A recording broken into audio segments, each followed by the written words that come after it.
Hit it, Phil. Da-da-da-da-da-da-da. Can it be the breeze that fills the trees with rare and magic perfume? Oh, no, it isn't the breeze. It's Jackson time. La-da-da-da. Well, Jello again. This is Buck Benny speaking. Welcome to another episode of the Jack Benny Show from the 1950-51 season. Then we have the 1950-51 Phil Harris, and then we're following that up with the 1945 Jack Benny today. They all have to do with the elections coming up. They mention it, I think, in every show. And we have elections coming up. That's why I love to run these shows at the same time of year that we're going through. This is a little weird one, though. I thought I had scripts for all the 1950-51 season, but I'm missing a few months. I just found out I'm missing the November through December scripts. But in January, I'll have them back, and we'll be back with them. So I'm presenting a slideshow of pictures for you to enjoy. And for that and the Phil Harris show and the 1945, we do have the script. 1945 is a little weird, though, in that we have an AFRS performance of the show version. And so it doesn't match up with the script entirely. You'll see sections where it's missing and then it comes back and things. But it's interesting to see what they cut out for the AFRS version. So I hope you're going to enjoy all three shows. I hope you get out there and vote. And then at the end of all of that, we have my original intros and things talking about voting and stuff. So enjoy, and we'll see you next time. The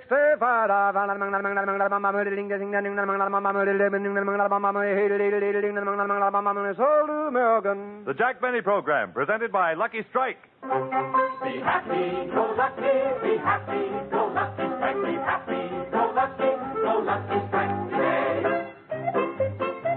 I carry letters all day long, as happy as can be, but the letters that I really love are LSMFT. I gaze into my crystal ball, and what I see I like. He's not so dark or handsome, but he's smoking Lucky Strike. Be happy, go lucky, be happy, go lucky strike, be happy, go lucky strike today. Yes, light up a Lucky and enjoy the happy blending of perfect mildness and rich taste in one great cigarette, Lucky Strike. Remember, only fine tobacco gives you both perfect mildness and rich taste. And LSMFT, Lucky Strike, means fine tobacco. So next time, try a carton of Lucky Strike and be happy. Go Lucky! Be happy, go lucky, be happy, go lucky strike, be happy, go lucky strike today.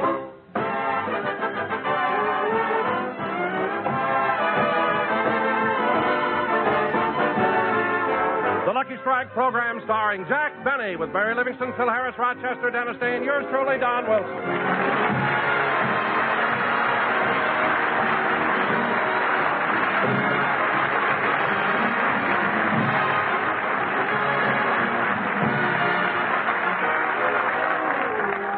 Ladies and gentlemen, Jack Benny and his cast are returning from New York, where Jack did his first television show.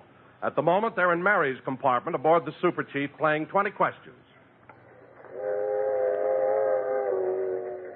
Now, let's see, Mary. We've used up 19 questions, and we found that you're thinking of something that's animal.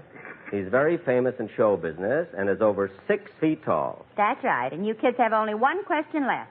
Geez, this is a hard one. Well, I'll take a guess. Is it Jimmy Stewart? No. Well, that finishes our 20 questions. Who is it, Mary? Harvey, the invisible rabbit. Oh, Mary, that's not fair. After all, Harvey doesn't exist. It's a figment of a man's imagination. So what? Universal just finished a wonderful picture about it. Yeah, and I can't understand it. How can a studio make a picture about something and nobody sees it? Warner Brothers did. Warner Brothers did. Some funny stuff. Let's get on with the game. It's your turn, Dennis. Okay, I got a good one. Well, is it animal, mineral, or vegetable? It's animal, I think. You think? Yes. Is a bird considered an animal? Certainly. Hey, Mary, the silly kid just gave himself away. Watch this. Tell me, Dennis, is it a bird? Uh-huh. You see, Mary? You see? Yeah. Dennis, is this bird extinct? No. Well, is this bird found in America? Yes. Is it a whippoorwill? No. A sparrow? No. A robin? No. A thrush? No.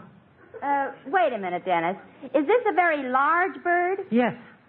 An eagle? No. A buzzard. No. A hawk? No. Well, now, look, Dennis, does this... Wait a minute, Don. Hold it. I think I've got it. Dennis, does this bird go to Capistrano quite frequently? Yeah. It's a swallow. No.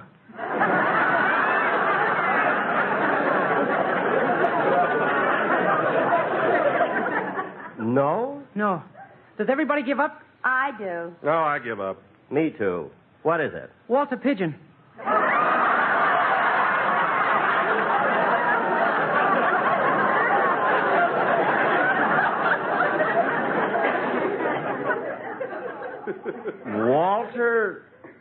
Walter Pigeon? Dennis, how can you say he's a bird? I read in the paper where he just flew to New York. All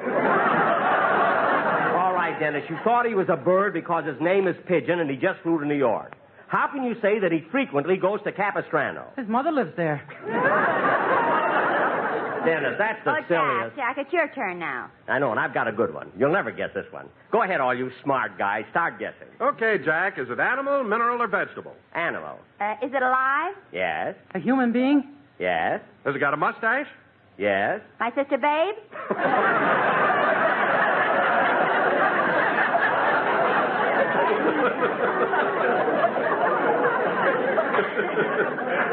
Mary, stop. I'm trying to be serious. Now, go ahead and guess. Well, now, let's see. He's a man with a mustache. Is he in show business? Yes. Does he make pictures? Yes. Is one of his pictures currently showing? Yes. I know. He's Herman Quigley, the assistant cameraman on the picture The Glass Menagerie. Gee, that's right. How in the world did you ever guess Herman Quigley? It was obvious. Obvious. Yes. Just before you went to New York, you ran into him at the Brown Derby. He had forgotten his wallet. You loaned him $1.50, and he's been on your mind ever since.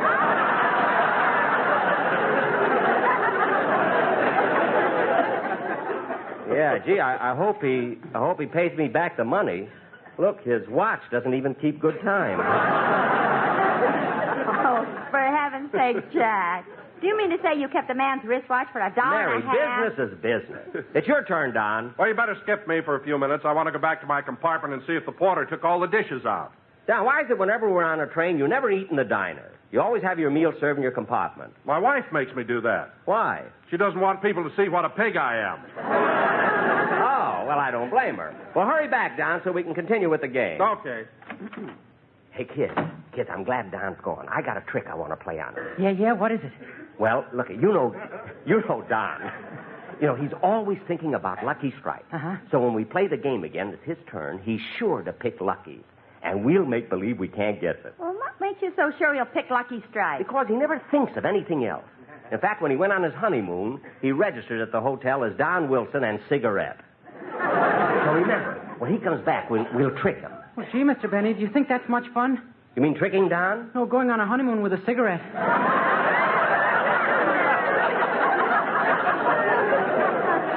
Oh, keep quiet. That's him. Now, don't forget, kid. Come in.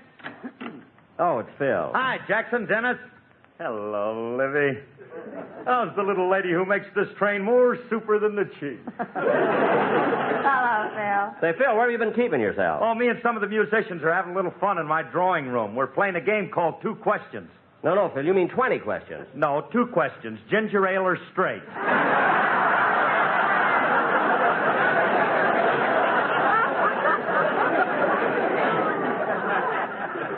I should have known.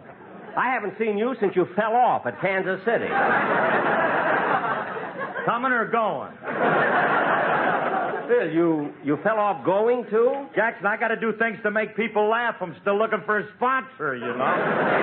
Oh. Well, at least Phil got back on. Remley missed the train entirely in Chicago. Well, you can blame that on Jackson's program. On my program? Yeah, they keep hollering, be happy, go lucky, and Remley overdoes it. Well, look, Phil, whether he overdoes it or not, as soon as we arrive in Los Angeles, we're going right to the studio for rehearsal. And if he isn't there, I'm going to dock him 2 weeks' salary. You can't scare Rem with that kind of stuff. He comes from a very wealthy family. Oh, I didn't know that. Sure. His father made a fortune growing sweet potatoes. Sweet potatoes? He's got the biggest yam plantation in Texas. Ooh, what he said. He said yeah!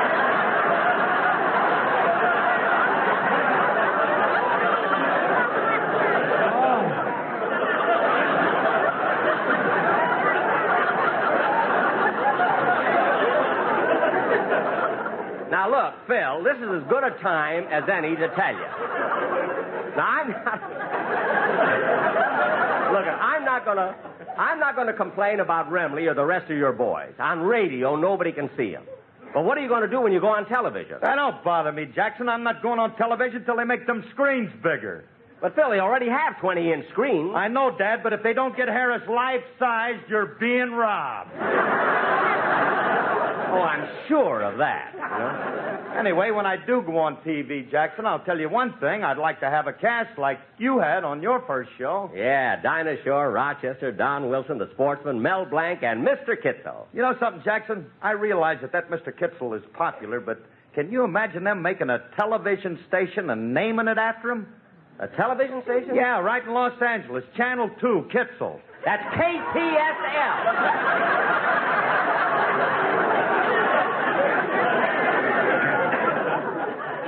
Kitzel. A natural mistake for a chap who fell off at Kansas City. Yeah. Well, so long, kids. I'll see you later. Bye, Phil. Bye, Phil. Now, kid, don't forget, we're going to... Hey, Dennis. Yeah? Hey, kid, I almost forgot. My arranger wants to know what song you're going to sing on the show next Sunday. Oh, I'm going to do Frosty the Snowman. Here's the music. That ain't going to do me no good. You sing it to me, and I'll sing it to my arranger. Oh, fine. Go ahead, Dennis. Okay.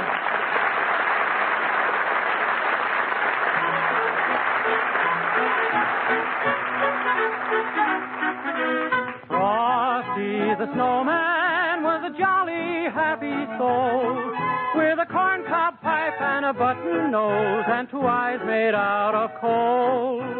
Frosty the Snowman is a fairy tale, they say. He was made of snow, but the children know how he came to life one day. There must have been some magic in that old silk hat they found. For when they placed it on his head, he began to dance around. Oh, Frosty the Snowman was alive as he could be. And the children say he could laugh and play just the same as you and me.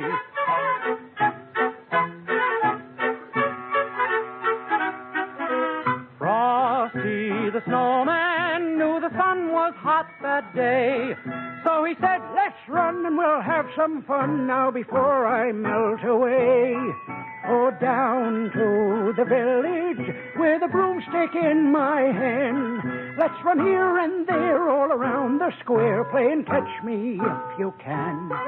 He led them down the streets of town right to the traffic cop. And he only paused a moment when he heard him holler, stop! Frosty the Snowman had to hurry on his way. But he waved goodbye, saying, don't you cry, I'll be back again someday. I'll be back again someday. You bet.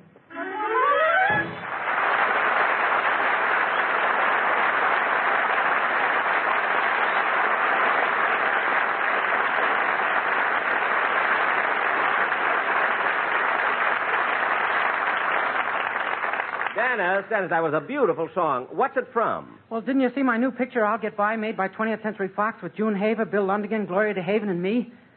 Oh, is that where the song comes from? No, but I thought I'd plug my picture.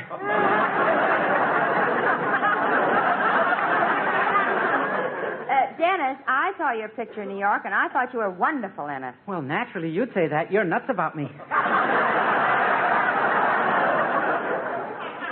Look, she is not. What are you trying to do, break us up? Dennis, when Mary pays you a compliment, why don't you just... Oh, kid, that must be Don. Remember the trick we're going to play on him. Okay. What is it again? Look, when it's his turn, nobody guess that it's Lucky Strike, because that's what he'll give us. Come in.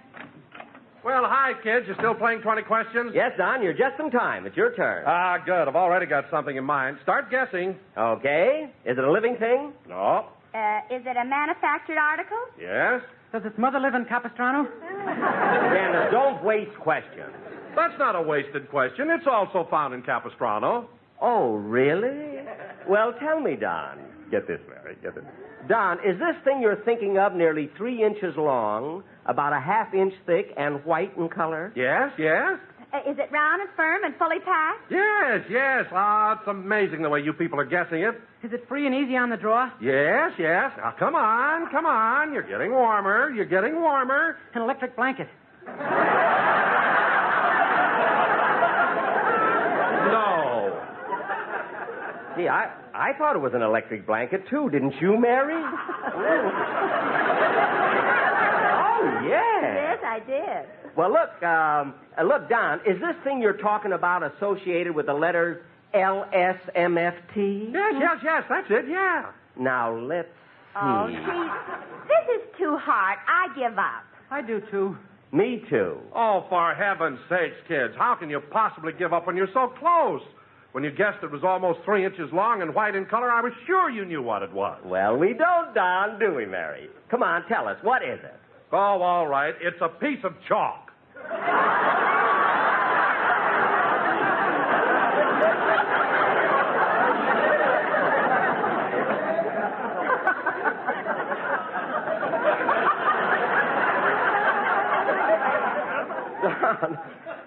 A piece of chalk? Don Wilson, you were thinking of a lucky strike and you know it. No, I wasn't, Jack. Now, wait a minute, Don. I'll admit that chalk is white and can be 3 inches long. I'll also admit that it's round and firm and fully packed. But how in the name of Speedy Riggs are the letters LSMFT associated with a piece of chalk? But they are, Jack. LSMFT stands for Leibowitz, Sanders, McIntyre, Findlay, and Teitelbaum, the biggest chalk manufacturers in the world.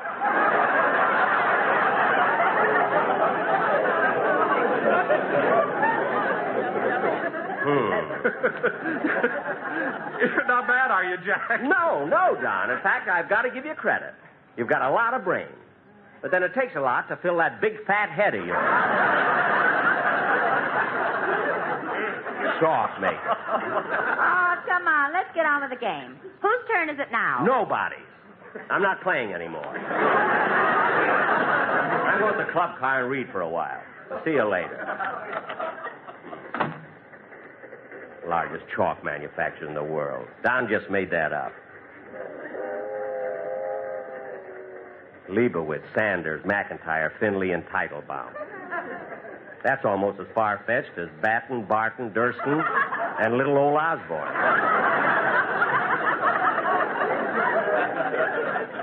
Be happy-go-lucky, be happy-go-lucky. Lucky strike today. Oodly-poo-poo-poo-pee-poo. Hey, we'll be in Albuquerque soon. That'll be $126 worth of my ticket used up.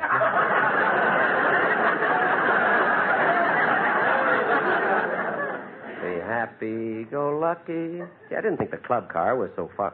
Oh, pardon me, lady. Oh, why, certainly. Say, you're Jack Benny, aren't you? Why, yes. Yes, ma'am, I am. Oh, Mr. Benny, would you mind autographing this magazine for my granddaughter? Your granddaughter? Oh, I'll be glad to. There you are. Are you going to Los Angeles? Yes. I'm going to visit my son in Beverly Hills. Perhaps you know him. He's a competitor of yours. Oh, is he a comedian? No, he owns a laundry.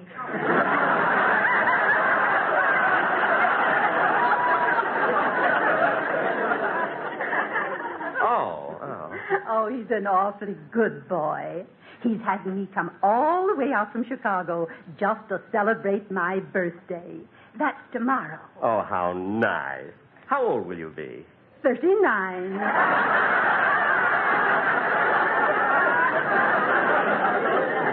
Oh, lady, you're teasing me. Yes, I am. I'm really 72.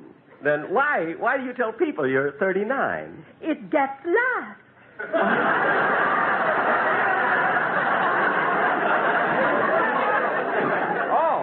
Oh, I see.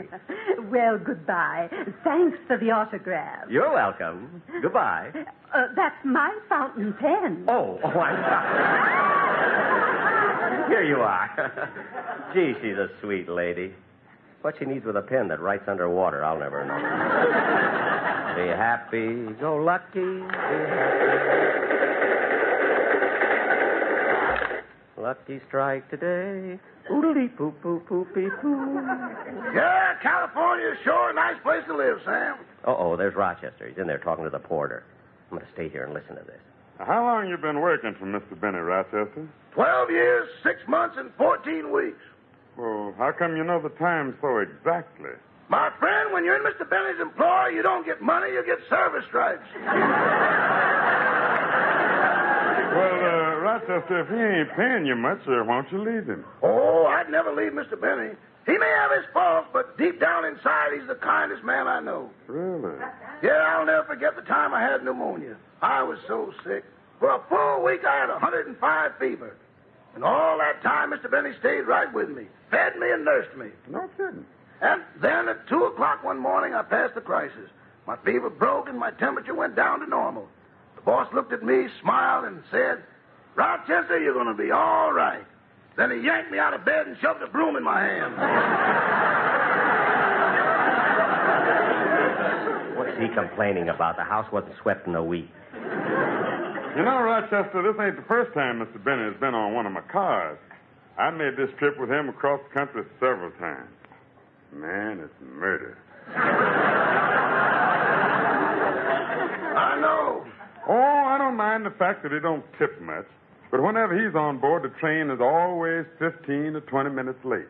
A couple of years ago, he insisted that the train make an unscheduled stop at Newton, Kansas. Then once he made a stop for a half hour at Gallup, New Mexico. Once he set the super chief back a whole hour when he got off at Trinidad, Colorado. Now, this trip, I heard him tell the conductor to make another unscheduled stop. At Flagstaff, Arizona. Yeah. Say, he got relatives in all them places? No, bank accounts.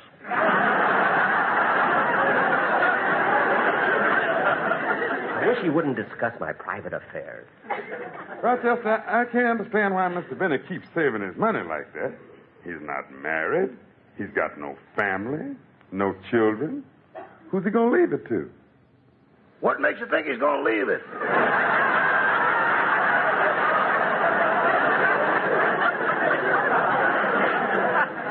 Rochester. Huh?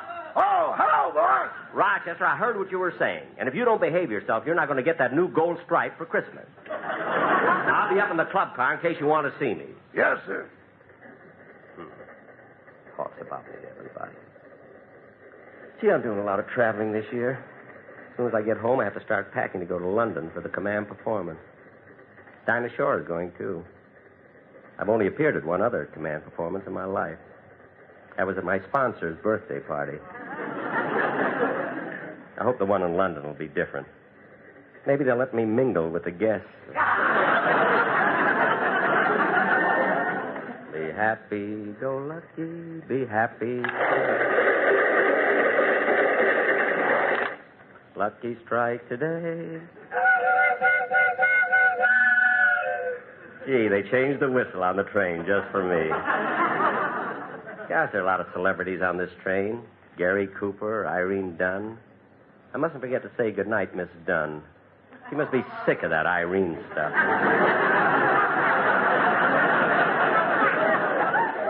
Oh, look at that cute little boy. Hello, little boy. Hello, mister. What's your name? My name is... Say, aren't you Jack Benny? Why, yes, I am. I saw you on television Saturday night. You did? Uh-huh. I heard you play your violin. Thanks very much.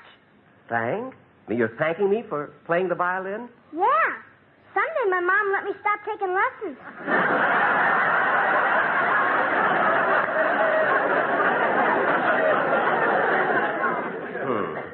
Well, goodbye, little boy. Goodbye, Mr. Benny, and thanks again. You're welcome.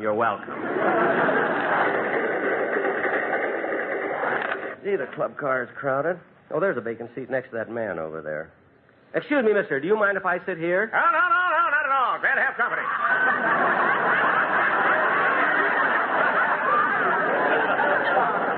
Thank you. Well, here's a late newspaper. I think I'll... Yes, sure exciting out on the road. I'm traveling for Watson's Woolen Underwear. Watson's Woolen Underwear? Sure, you must have heard of us. We advertise on the radio. Watson's Woolen fits you snug, keeps you warm as a bug in a rug, one flat button instead of two. Watson's Woolen's to the buy for you, kid.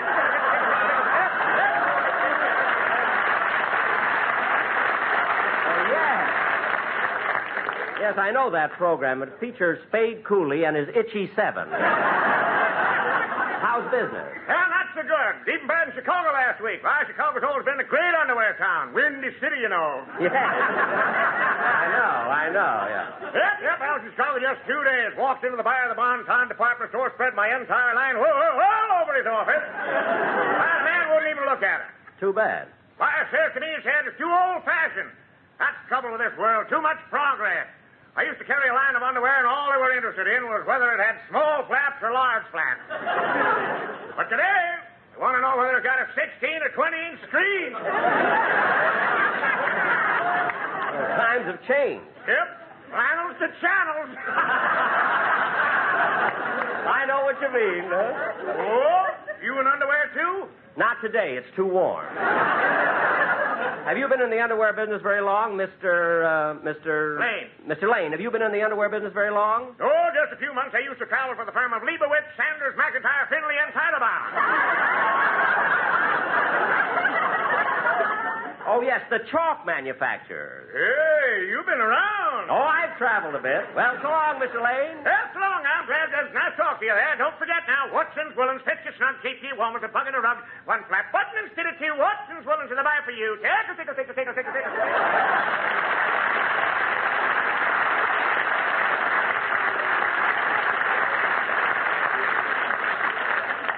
Gee, what an eager beaver.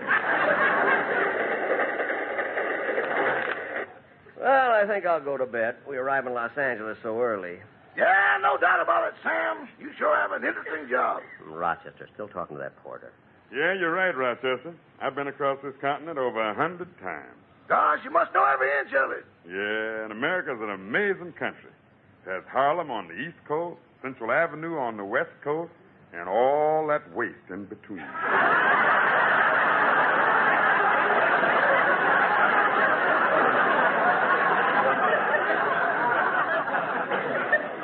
Ain't it the truth? Well, Sam, don't forget our date. The first Saturday night you're in Los Angeles, we'll go out with those two girlfriends of yours. Okay. Up first, we'll have dinner, and then we'll take them to the Hollywood Bowl. Yeah, but Rochester, this time of year, there's nothing going on at the Hollywood Bowl. We'll change that. Oh, Rochester. Huh? Yes, boss. Rochester, I'm going to bed. Make sure that my luggage is all ready when I get off in Los Angeles tomorrow. I will. Good night, boss. Good night. Oh, Mr. Vinny. Yes, porter. You're going to get off at Los Angeles or Pasadena? Pasadena. I always get a bigger reception there. Good night. Good night. Good night.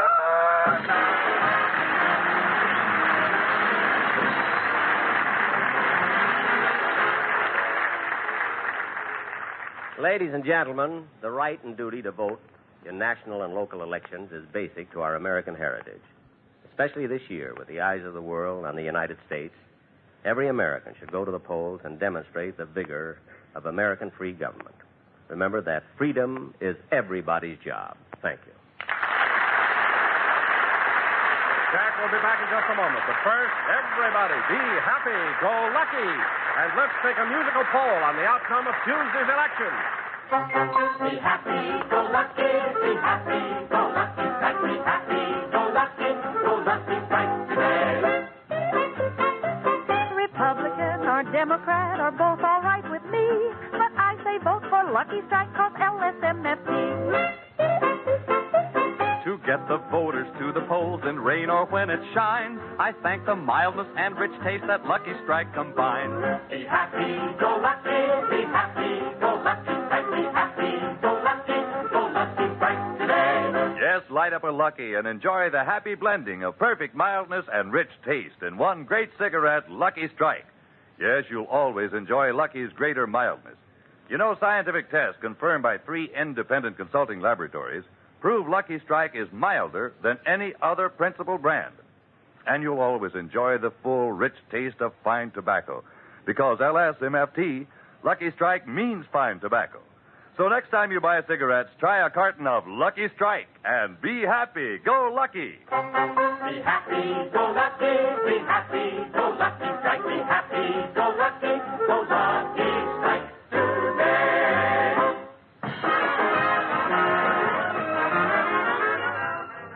Ladies and gentlemen, next Sunday we're going to have a special guest star, Richard Widmark, who comes to us through the courtesy of 20th Century Fox. This studio, 20th Century Fox, released the Darrell F. Zanuck production All About Eve. 20th Century Fox would also like me to mention that they did not make The Horn Blows at Midnight. Good night, folks, and don't forget to get out and vote Tuesday.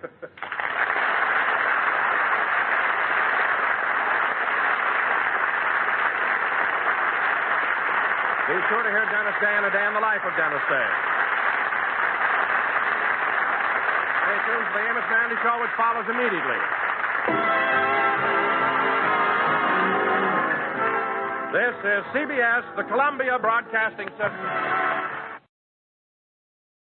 I gave you a big build-up.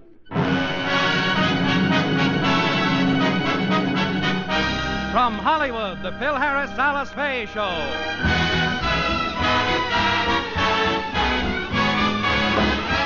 For your enjoyment, here is the Phil Harris Alice Faye Show, written by Ray Singer and Dick Chevrolet, with Elliot Lewis, Walter Tetley, Robert North, Janine Roos, Ann Whitfield, Walter Sharp in his music, yours truly, Bill Foreman, and starring Alice Faye and Phil Harris.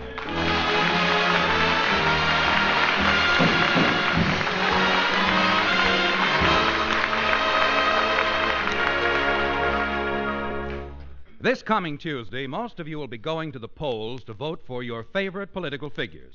And as we look in the Harris home, we find Alice and her brother William discussing the chances of the various candidates. It's going to be an interesting race for the governor of California, Alice. Who do you think will win, Warren or Roosevelt? Well, I don't know. It's hard to say. I wouldn't even venture an opinion without first discussing it with Phil. He knows so much more. He knows so much more about politics. Oh, come now, sis. How loyal can you be to old foghead? Why, he knows absolutely nothing about politics. In the last 4 presidential elections, he voted for Jefferson Davis.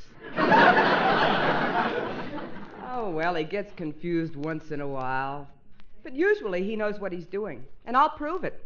Phil! Oh, Phil, will you come here a minute, please? Okay, honey. Yeah, what do you want? I want your opinion on something. Fire when ready, Gridley. The brain is at your service. Phil, Warren is running this Tuesday. What do you think of his chances of winning? Well, that depends. What's the distance and how much weight does he carry?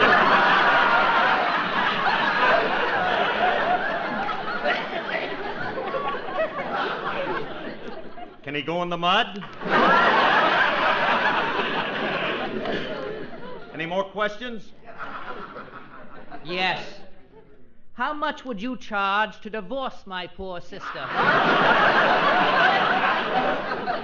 Phil, honey, we're talking about politics. Oh, politics, huh? Yeah, I'm glad you brought that up. Happens to be my business. Philip, this Tuesday we're having a gubernatorial election. What's wrong with the goober we got now?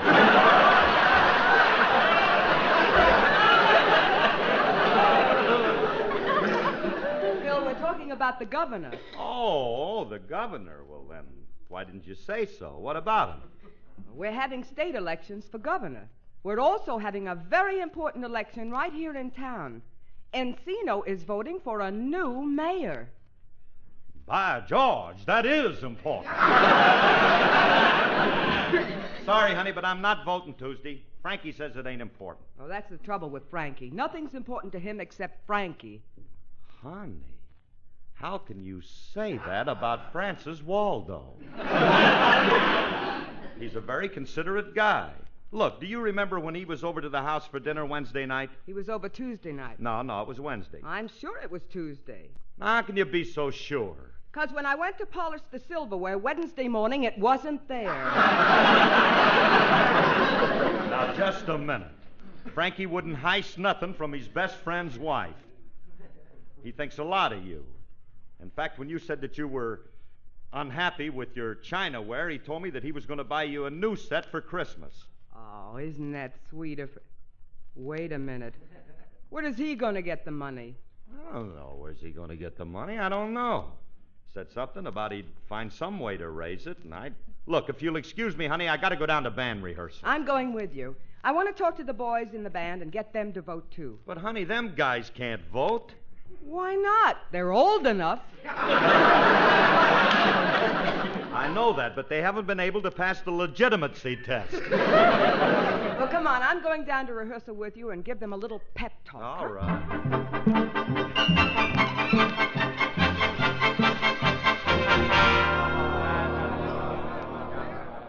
All right, fellas, you can quiet it down now. All right, let's break it up, will you? I got a lot of work to do. All right, quiet. That's it. Now, let's keep it that way, huh? Now, gentlemen, if you're ready to rehearse, we'll start on this...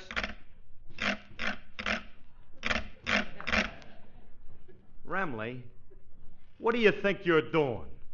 I'm tuning up my guitar.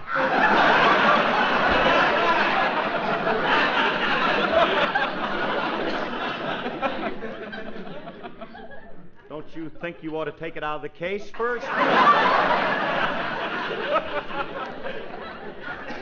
Oh. I thought it sounded kind of flat. Yeah. I'll take it out later. Look, Remley, not later. We're ready to rehearse. Take the guitar out now.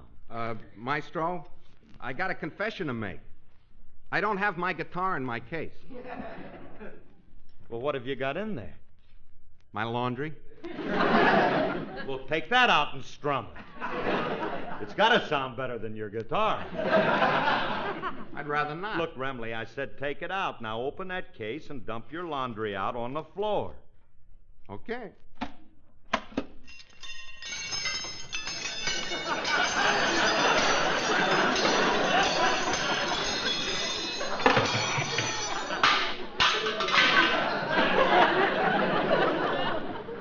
Loud shirts.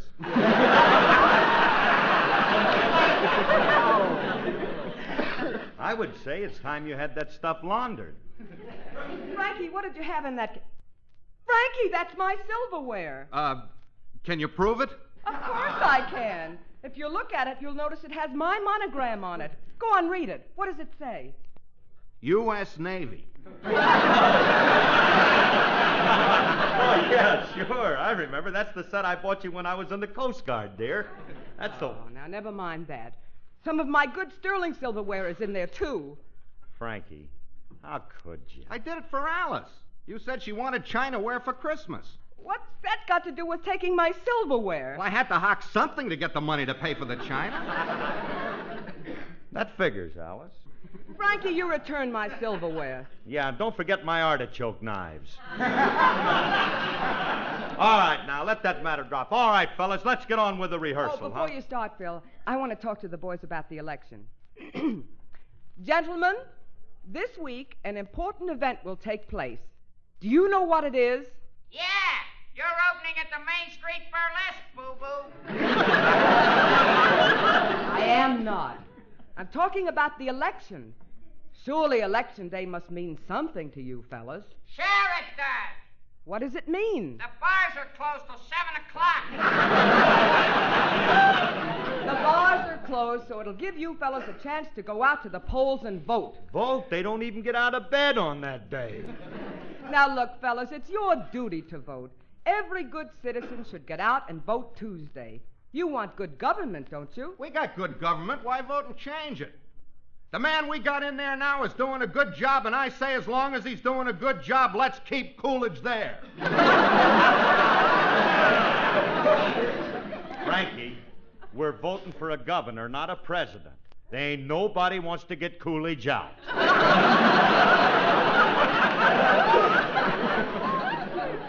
I like Calvert as much as you do.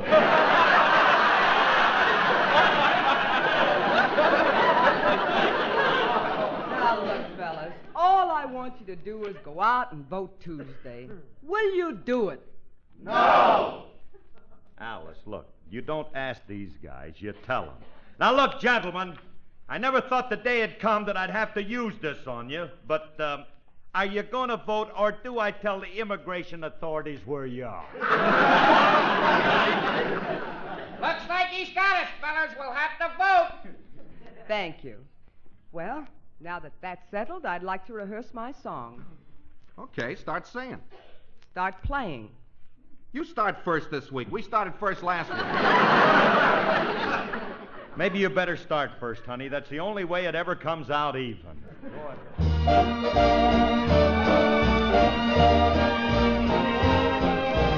Why is it I spend the day, wake up and end the day, thinking of you? Oh, why does it do this to me? Is it such bliss to be thinking of you? And when I fall asleep at night, it seems you just tiptoe into all my dreams. So I think of no other one ever since I've begun thinking of you.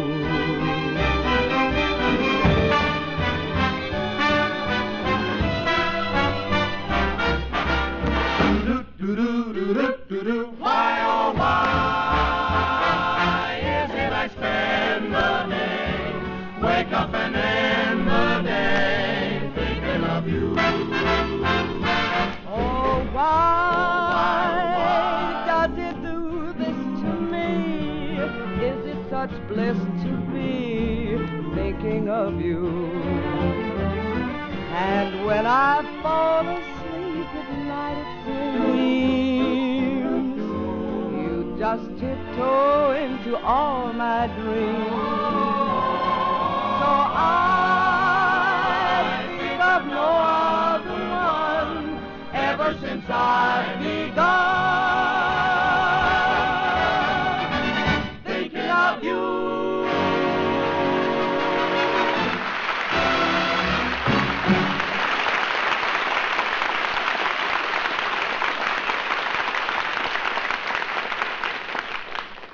That was elegant, Boo-Boo. Thank you, Artie. Now remember, boys, on Tuesday, when you vote for the mayor of Encino, there are two candidates running, Johnson and Conley. I happen to be campaigning for Conley, so if you'll vote that way, I'll appreciate it. Just a minute, Alice. What makes you think you could tell us how to vote? I sign your paychecks every week. You can't intimidate me with that. I'll vote for whoever I please. And how do you spell Connolly? I'm not telling you how to vote. I'm just asking you to vote for Conley. And if you do, you won't regret it. She'll make a wonderful mayor. And if Alice says that she'll make a tilt? Did you say she? Yes, Myrtle Conley. Oh, no. She's a fine woman. Her character is beyond reproach. She doesn't drink, smoke, gamble, or go out with men. Ooh, I can't wait to meet her. Neither can I. Come on, Remley. We'll get a couple of shovels and dig her up. Now, don't be sarcastic. Myrtle is a very brilliant woman. What the world needs is more women in politics. Look at the shambles you men have made of this world, Phil. It's all your fault. Well, I'm sorry, honey. I didn't mean to do it. It's just that I got up early this morning and didn't know what to do with myself. Now, look, Alice, we ain't voting for no square like that. She's not a square. Miss Conley will make a wonderful mayor. She has some very sound planks in her platform. Well, there's nothing like having a well-built mare. You know. Well, we'll get down and look her over, and if she passes her termite inspection, we'll vote for her. Never mind. She'll win without your votes. She has all the women in town behind her. Now, if you'll excuse me, I have a little more campaigning to do. I'll see you tonight, Phil. Okay, honey, okay. Conley. That a payoff? Wonder what this Conley dame looks like. Hey, Maestro, here's a picture of her in this morning's paper. Ah, bring it over here. Let me see that, Artie. Hey, look at this, Remley. Yeah, he's right. Here's a picture of Miss Conley standing in front of the city hall. Which one's the city hall? The one with the large box. No, that's got a hat on. Must be Miss Conley. Imposing-looking structure, ain't she? Uh-oh, Remley. Hey, get a load of this speech she made. She says, and I say verboten, if I'm elected, I promise to close every pool room, gambling joint, bookmaking establishment, and burlesque house in town. What's she trying to do, make us musicians homeless? I got news for you. This dame has got to go. We got to stop her from getting elected. But how? Alice said she'll get most of the votes. There are other ways to stop her. The baby's against everything. Why? Because she's frustrated. That's why. What do you mean? Look, Remley, what is the most important thing in the world to a woman? A man. Right. Now, all we have to do is to get some guy to make love to her. Promise her a home, plenty of romance, and she'll drop politics like a hot potato. Yeah. Well, where are we going to find somebody stupid enough to make love to her? All we got to do is to find some eligible bachelor, and then we got to...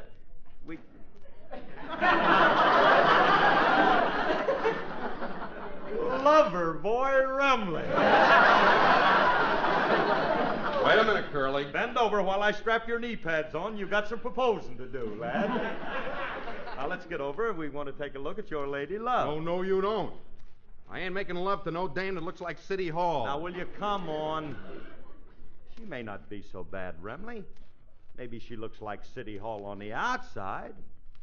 But beauty's only skin deep. She may be a lovely person on the inside. Well, I ain't going to peel her to find out.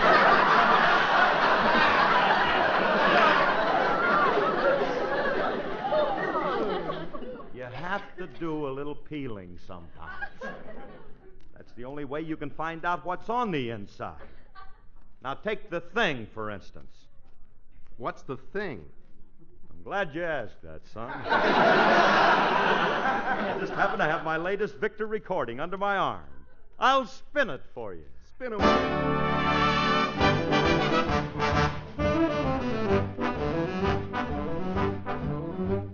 While I was walking down the beach one bright and sunny day, I saw a great big wooden box a-floating in the bay.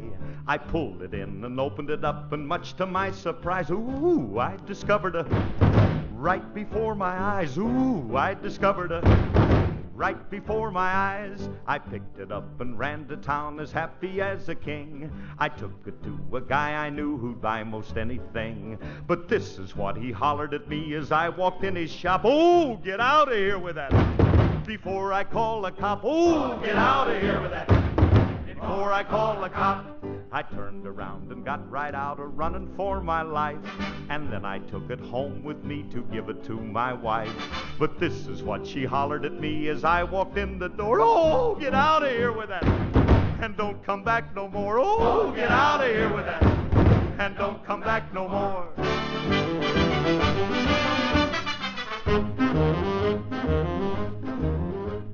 I wandered all around the town until I chanced to meet a hobo who was looking for a handout on the street. He said he'd take most any old thing. He was a desperate man. But when I showed him he turned around and ran. Oh, when I showed him he turned around and ran. I wandered on for many years, a victim of my fate, until one day I came upon St. Peter at the gate. And when I tried to take it inside, he told me where to go. Oh, get out of here with that, and take it down below. Oh, get out of here with that, and take it down below. The moral of this story is, if you're out on the beach and you should see a great big box and it's within your reach, don't ever stop and open it up. That's my advice to you, 'cause you'll never get rid of no matter what you do. No, you'll never get rid of no matter what you do.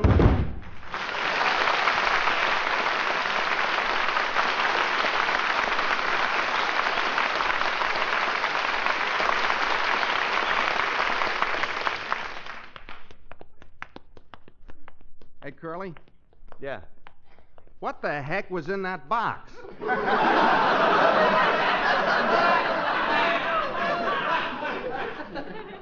The thing.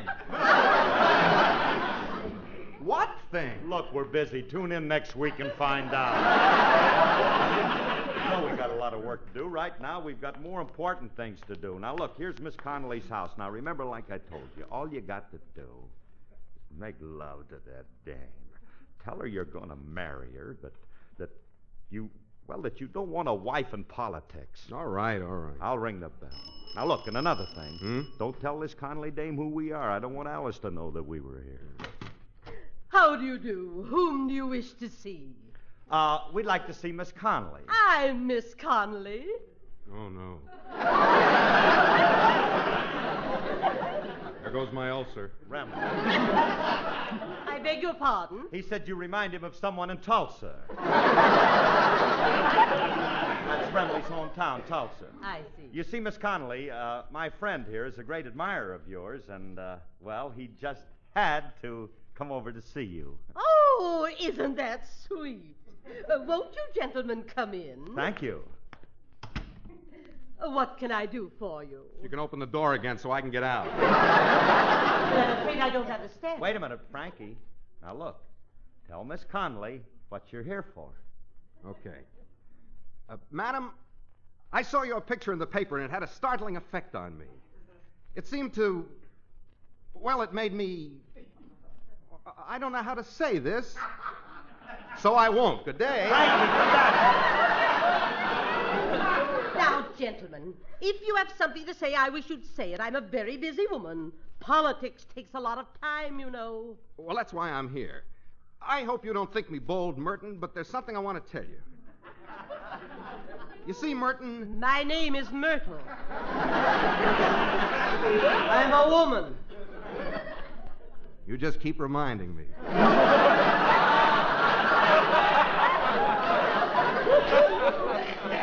I've seen a lot of women in my time, but you're different. You're so, what's the word I'm trying to think of? Pretty? No. Beautiful? You're going in the wrong direction.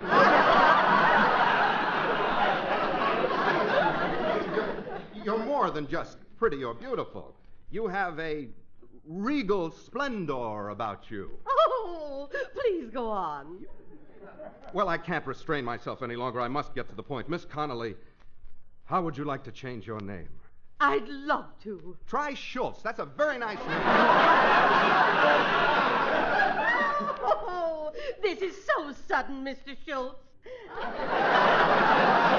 I'll need a little time to think it over. Well, take as long as you want. 10, 20, 30 years. Get back on the beam, Schultzy. Now, look, how can you resist this charming creature? Look at her angelic face. And her figure. It's so svelte. It ain't svelte, it's swollen.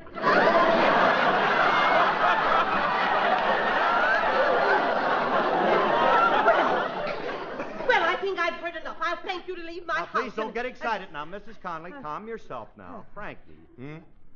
How in the world can you say that about Myrtle's build? She has a lovely build. Now, take another look at her. Go ahead, walk her around her and take it all in. My feet hurt. I'll wait for the next bus. Wait. Now, that's as much as I'm going to take from you, young man. Get out of my house. Get out. Get out. Now, wait a minute. Don't lose your temper, Myrt. Look, Myrtle, will you excuse me for just a moment? Right. What? Right. What are you trying to do? You're lossing everything up. Now, go back and make love to her. I can't do it, Then Curly. I'm going to do it for you. You can't do it. I'll plead your case, and in 5 minutes, I'll have that dame swooning. You think you can do it? Are you kidding? This is my racket. Now, wait outside and leave me alone with City Hall. Righto. What are you two whispering about? Oh, Mrs. Connolly, I know that you will pardon us, but you see, my friend, Mr. Schultz, wants me to speak to you on his behalf. About what? About love. Love.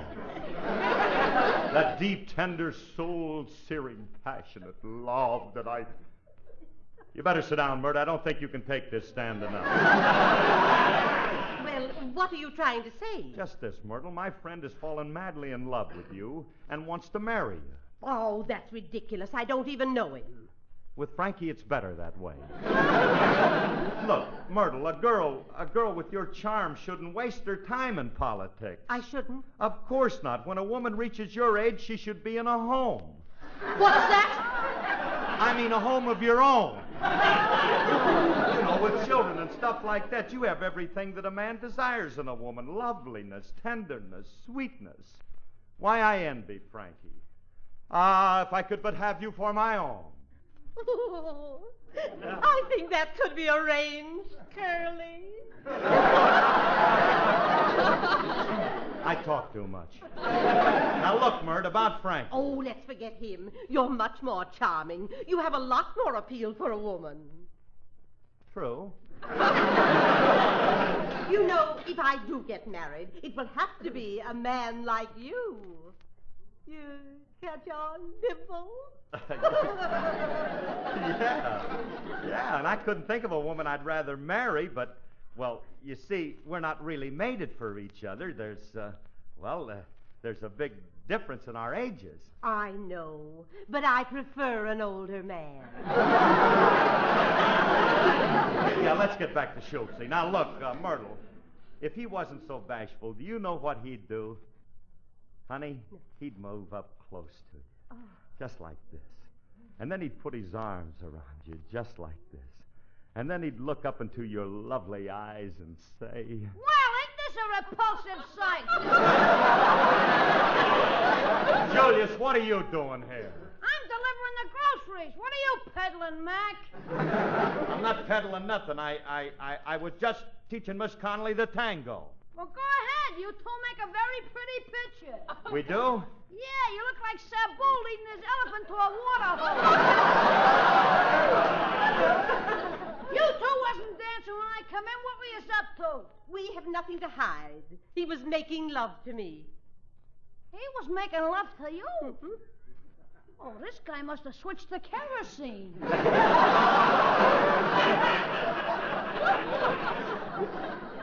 He ain't got no right to make love to another woman. He has to if he wants to. Another woman? Curly, you're not married, are you? Oh, Mert, how could you think such a thing? If you don't believe me, just ask Julius. I ain't married, am I, Julius? No, he's not married. And if you don't believe me, ask his wife and 2 kids. You have a wife and 2 children? Well, in a way, yes. You see, the children are from my wife's former marriage. And your wife? She's adopted. Adopted? Yes, but it makes no difference. I treat her just as if she was one of my very own, you see. Now, let's get back to Frankie. As I was saying, Myrtle, if he were here right now, he'd put his arm around you just like this. And then he'd look up into those big blue eyes of yours, and then he'd say... Why, you no good 9-toed Indian. Miss Connolly, what are you doing in my husband's arms? Curly, is this true? Explain yourself. Well, the Indian blood I got from my father. He's part Cherokee. And as for the 9 toes, that happened in a hunting accident up in Coldslaw, Alaska. We were just leaving Diego, and as we... I didn't mean that. Is Mrs. Harris your wife? You bet your big fat girdle I am. Oh, I'm sorry, Mrs. Harris. I didn't know that. You're nothing but a husband stealer. Yeah, you chubby cradle snatcher. Taking advantage of my youthful innocence. Why, Alice, do you know what she was doing? You stay out of this, Wonger, or you'll be an 8-toed Cherokee.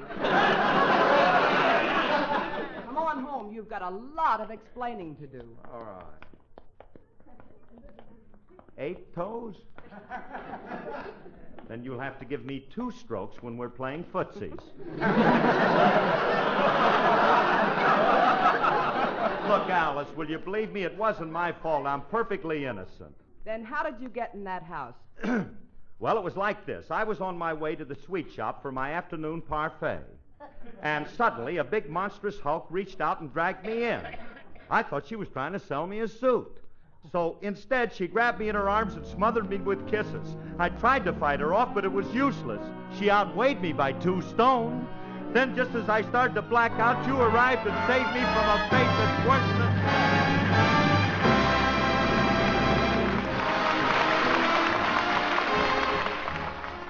Joel McCrae stars next in Tales of the Texas Rangers on NBC.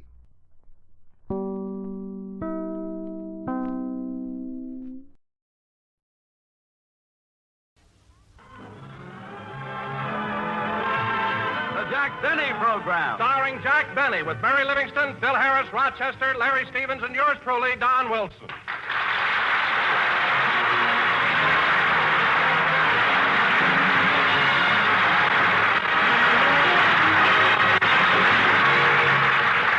And now, ladies and gentlemen, we take you to Jack Benny's home in Beverly Hills, where we find Jack sick in bed, suffering from the shock of last week's harrowing events.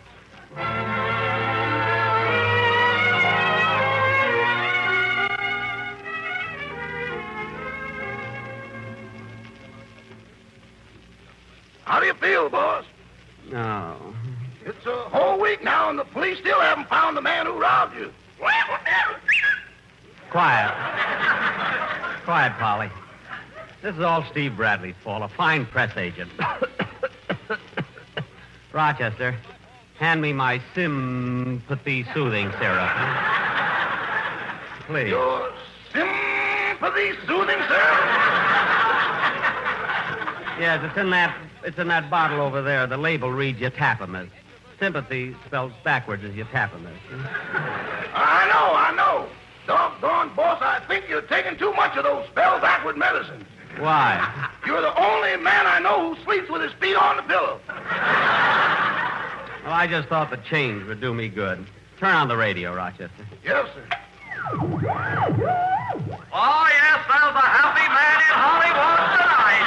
Oh, yes, Jack Benny, star of radio and movies, still has most of the $646,000. True, he may have been robbed of the trifling sum of $10,000. But despite his tightwad reputation, Jack Benny has taken his loss like a genuine sport. So there's a happy man in Hollywood tonight. Turn it off, Rochester. Yes, sir. If I told Steve Bradley once, I told him 1,000 times I only dreamt I won that money. He made a big publicity stunt out of it. And what happens? I get robbed. That's what happens. I get robbed. There's a happy man in Hollywood tonight. Happy man.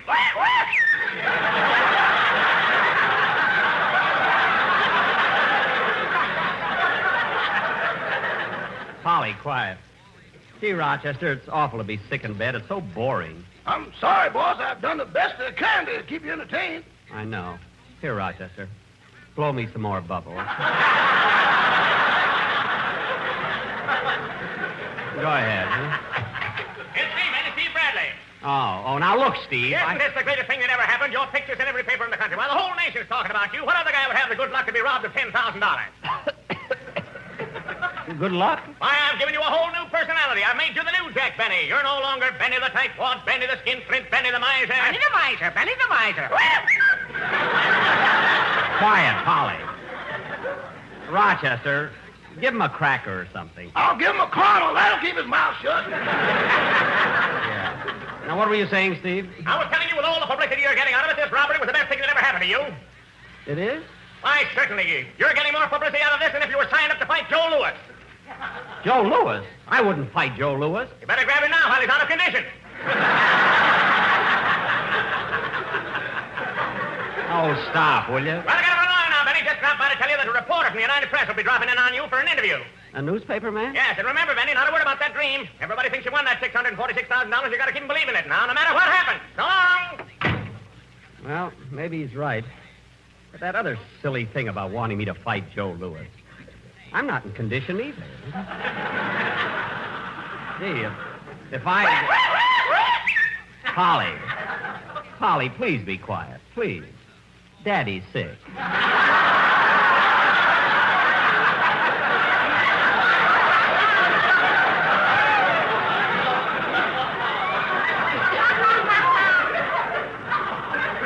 Rochester, get me my... Oh, hello, Mary. Hello, Jack. Gee, you look bad. Thanks. Fine thing to say to a poor, sick man. Oh, Jack, don't be so irritable. Well, my goodness, Mary, you'd be irritable, too, if you were robbed of $10,000. But it's only money. You don't have to be so upset about it. I'm not upset. Then why don't you take that wreath off your door? I didn't put it there. Anyway, Jack, you're still ahead $636,000. Why worry about $10,000? I'm not worrying. Rochester, go in the kitchen and get some plates so we can serve the fruit Miss Livingston brought. But, Jack, I didn't bring any fruit. You knew I was sick. Well, Rochester, bring some fruit anyway. What have we got? Grapes. Grapes? Good, I'll have 6. How many will you have, Mary? I'll have... They're the large ones.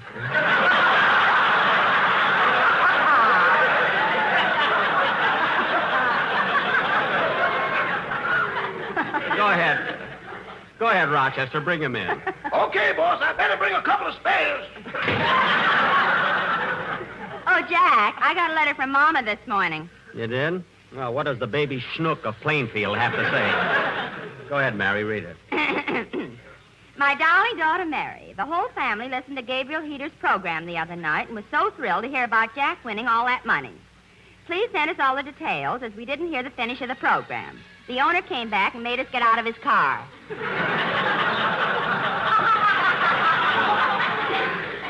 Serves him right for sitting in Mildred's Pierce. Oh, boy, Mildred's Pierce. Oh, boy, that's a good one. Gee, Mildred's Pierce. I must save that for the program. I'll have Rochester put it on ice. Go ahead with the letter. Your sister Babe has given up her job in the tuna cannery and gone back to her first love, the stage. Oh, fine. She's working at the local theater, and when she heard about Jack winning all that money, she got so excited she fell off the runway. I knew she could do it. Your Uncle Lou would like to know if Jack would invest some of his winnings in his new invention. Invention? Your Uncle Lou has developed an explosive more powerful than the atomic bomb and has had one successful experiment. However, he needs money for a new factory, as the old one hasn't come down yet. What a guy. We'll close now with love from your mother, Leilani Livingston. We pay track odds. We pay track odds? Mama used her business stationery. Oh, what a corny letter. Say, Mary, turn on the radio and see what's on, will you? Okay. Mildred Pierce. Oh, boy, that was a humdinger, wasn't it?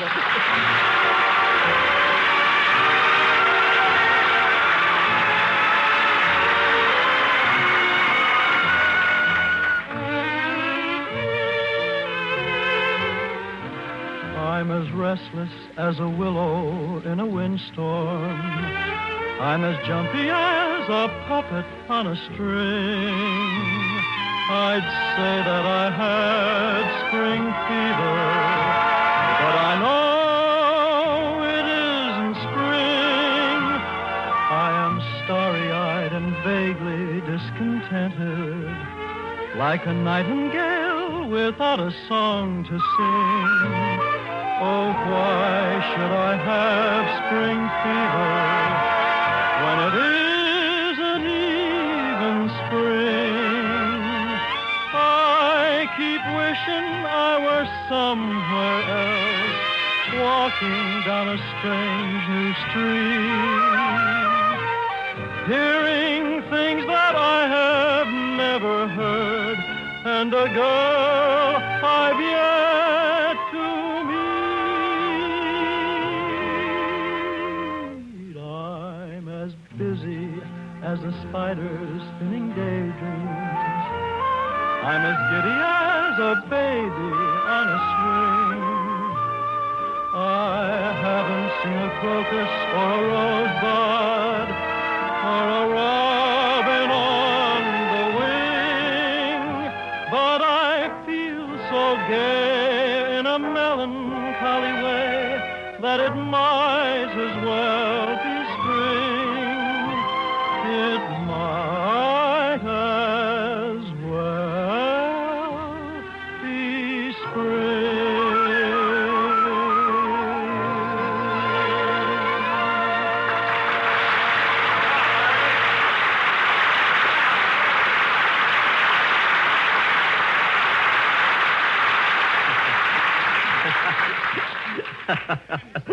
Mildred Spears.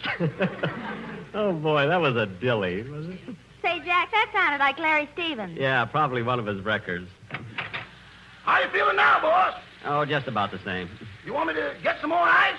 No, I've got plenty. You want me to call the drugstore for some more medicine? No, I got plenty. You want me to call the Red Cross for some more blood? No, I don't want to wear out my welcome. I guess I'll be all right if I rest. Oh, by the way, boss, a telegram just came for you. Who's it from?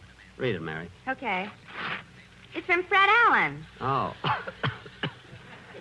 What does Smellbound have to say?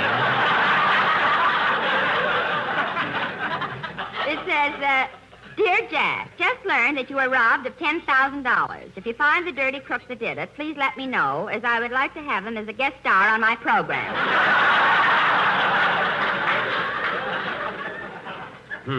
We'll do the broadcast from San Quentin if necessary. What a smart aleck. I can't wait till I do my next broadcast so I can beat him to that Mildred Pierce joke. Mildred Pierce, that's a goodie. Yes, sir. Rochester, answer the door. Answer the door, answer the door. I heard the man! Doggone, that parrot sure gets on my nerves shooting off his mouth. I wonder if a Mickey Finn works on birds. Oh, well. Well, hello, Mr. Harris, Mr. Wilson. Hello, Rochester. Hello, Roch. How's the high command? He's feeling a little better, I think. Here's his room, gentlemen. Now, don't excite him. Well, hello, boys. Hello, Mary. Hiya, Livy. Hello, Jackson. Feel any better since you lost that $10,000? Hey, Jackson, you better watch that cough. You might get pneumonia. Pneumonia? Yeah, I had to leave school once on account of pneumonia. I couldn't spell it. Oh, Harris, you ought to be twins. You bring such joy to these shut-ins. You... Phil, I'm sick enough. Mary, pull the cover up a little, will you? I feel like I'm getting another chill. Say, Jackson, if you're having chills, I know the very thing for you. What? A rum flip. No, Phil, I don't think I want anything. Well, they're really great. You see, the egg in it gives you strength, and the sugar gives you energy. What does the rum do? It gives you ideas about what to do with the strength and energy.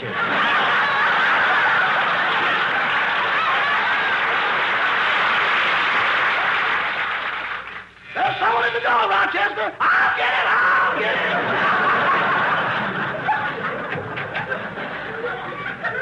Why don't you sit down, fellas? Say, Jack, why don't you give him your Mildred's Pierce joke? I will not. I'm saving that baby for myself. Leave me. Oh, boss. What is it, Rochester? There's a detective here, and he wants to talk to you alone. A detective? Yes, sir. Here he is. Oh. Come on, kids. We'll go out in the kitchen and make some coffee. Okay. Did you want to see me, sir? Yeah, Mr. Benny, I'm Inspector Flanagan. You was robbed Saturday night, so they put me on the case to ask you some questions. Oh. Well, come right over here, Inspector, and sit down by the bed. Thanks.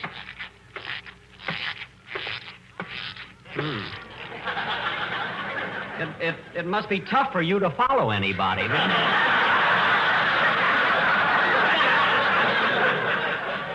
Now, what do you want to know, Inspector? Wait till I get out my pencil. There. Now, where was you on the night of June the 23rd? June the 23rd? What's that got to do with it? I don't know. We always ask that question. Oh. Now, this mug what stuck you up, what did it look like? Well, he had one cauliflower ear, his nose was broken, a big scar across the right side of his face, and a large mole on his chin. Any identifying marks?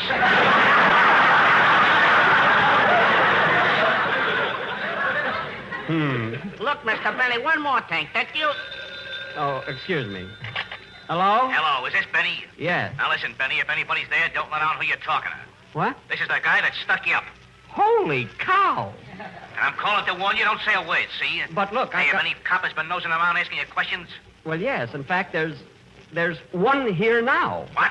I said there's one here now. Well, you better not tell him what I look like or anything else. If you do, I'll fill you so full of lead you'll need 35 pallbearers. 35? My goodness, I only have a few friends. So remember, keep your mouth shut, Benny, or your life ain't worth a plug dime. Yeah, well, thank you. That's a deal. It's nice of you to call. I will. Goodbye. What was that?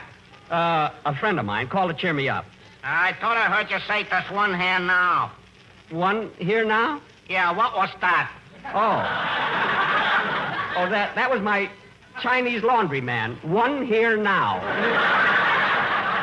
You know, he's got that little place on 3rd. I thought Greenberg was on 3rd. No, look, this is Main and 3rd. Oh. Well, I got all the dope I need. I'll be getting along now, Mr. Berry.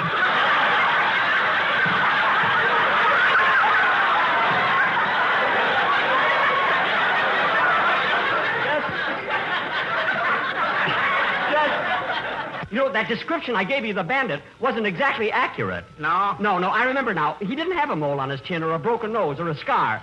In fact, this mug, he looked a lot like Roddy McDowell. Oh, well, I gotta go, but you can rest assured, Mr. Bennington, I'll be on the case day and night. Well, don't work too hard, Inspector. Goodbye.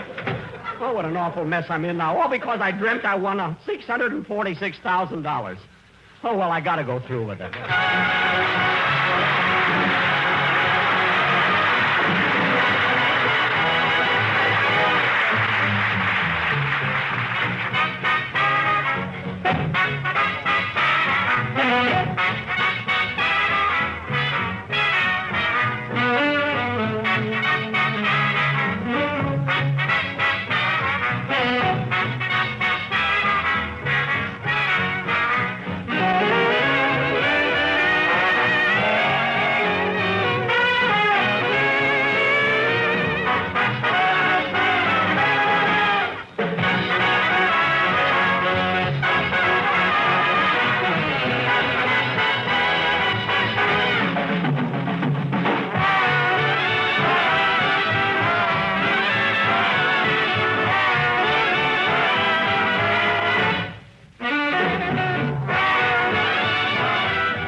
Mary, will you take my temperature? The thermometer's on the table. All right, Jack. Now open your mouth. Ah. Wider. Ah. No use, Jack. It won't go in your mouth. I'll have to take the thermometer off the calendar. Never mind. Just hand me an aspirin, will you? Well, I think I'd better say goodbye now, Jack. I've got to get home for dinner. Why don't you stay here, Mary? We're just going to have a little broth and some rice. We're running out of rice, boss. We are? Well, Rochester, tomorrow you better go down to the market and get another 100 pounds. Okay, I'll take the rickshaw. Well, I'm going, Jack. I hope you feel better. Thanks. So long, Mary. Chop, chop. Before I go down and fix dinner, is there anything you want me to do up here? No. Say, Rochester, how come we're so low on... Oh, Rochester, that's probably the newspaper man, Steve Bradley, sending over for an interview. Have him come right up. Yes, sir.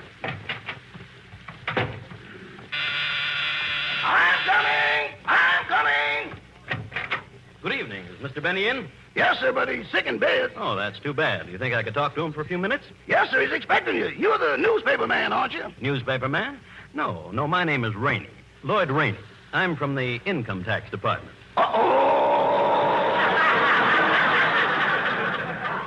Well, Mr. Benny's pretty sick. I don't think he can... I'll only take a minute of his time. Yes, sir, right this way. Here's his room. This is Mr. Rainey, boss, from the... Well, have the gentleman come in. But, boss, he's from I know. I've been waiting for him. Come right in, Mr. Rainey. But, boss... Rochester, go out and close the door. Okay.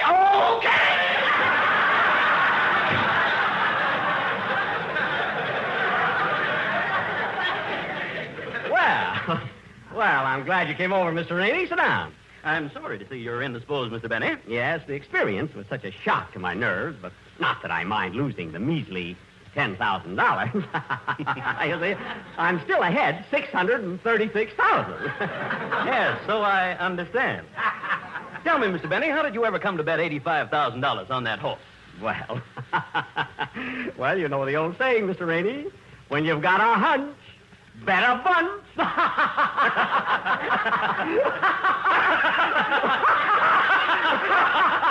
Hunch, bunch.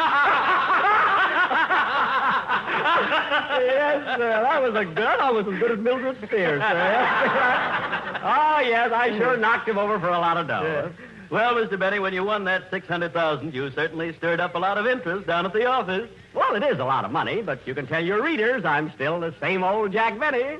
My reader? Yes, you're from the United Press, aren't you? No, I'm from the income tax department.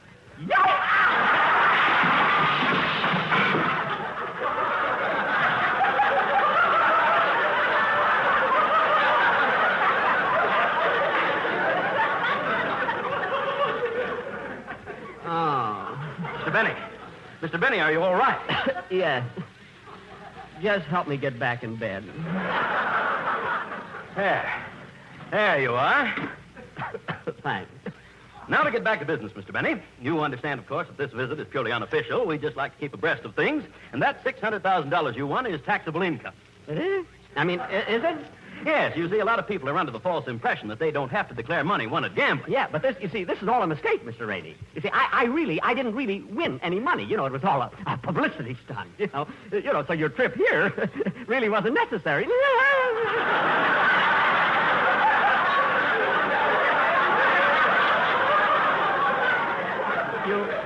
You see? Now, wait a minute, Mr. Benny. Wait a minute, yeah. Everybody had it on the radio, including Gabriel Heater, Erskine Johnson, Bill Stern. Yeah, but what do they know? I'm the fellow who won the money. I mean, I'm the fellow who dreamt it when I dreamt it, you know. It was only a dream, you know. Now, Mr. Benny. Mr. Benny, you can argue all you want. I know. But when March 15th comes, you'll have to pay the tax on $646,000. But I got it. Oh, Mr. Benny, it's only money. It isn't as though we were taking your life's blood. Mr. Rainey, let me be the best judge of that.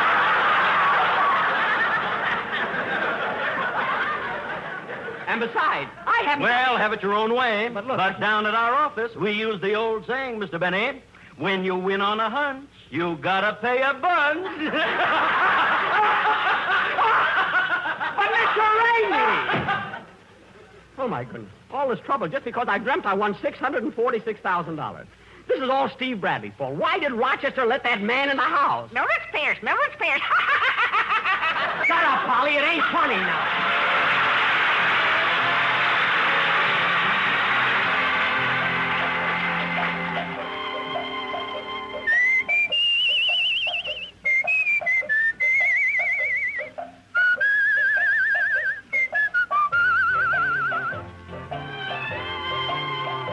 Every day along about evening, when the sunlight's beginning to fail, I ride through the slumbering shadows along the Navajo Trail. When it's night and crickets are calling and coyotes are making a wail, I dream by a smoldering fire along the Navajo Trail. I love to lie and listen to the music when the wind is strumming a sagebrush guitar. When over yonder hill the moon is climbing, you'll always find me wishing on a star. Well, what do you know? It's morning already. There's the dawning, so silver and pale. It's time to climb into my saddle and ride the Navajo Trail.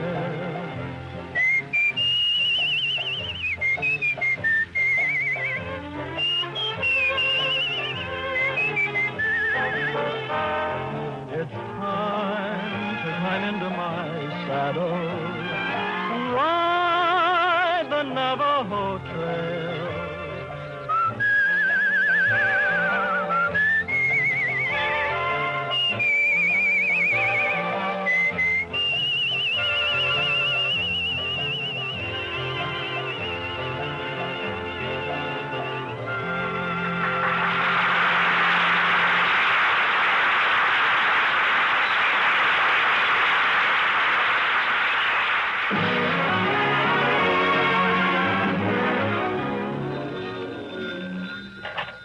Hello?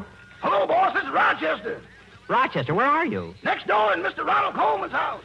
What? Don't open your mouth. That man in there with you is from the income tax department. Well, thanks for calling, Rochester, but you're too late. Well, I tried to warn you, boy. Warn me? Why did you let him in the house? I don't know how to with men that size. Rochester, if I told you once, I told you 1,000 times. When somebody comes to the house, find out who it is. Get their names, get their cards. Don't let them in till you know who they are.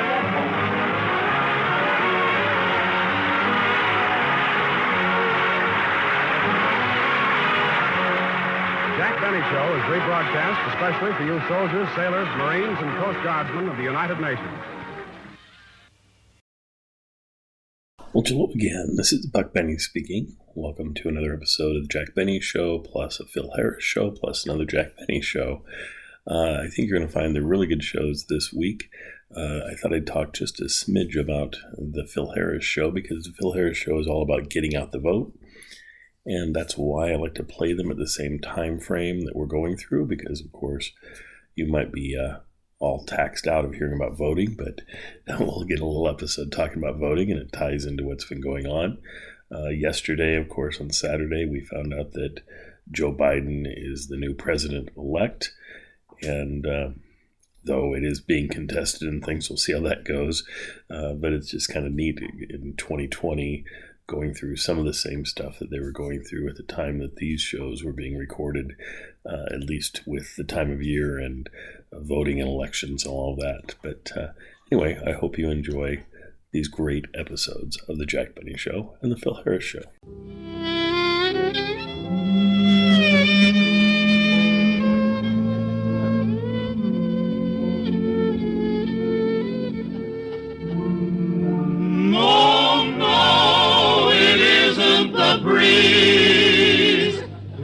Buck Benny, a two-fisted, quick-triggered marksman who shoots from the hip and never misses.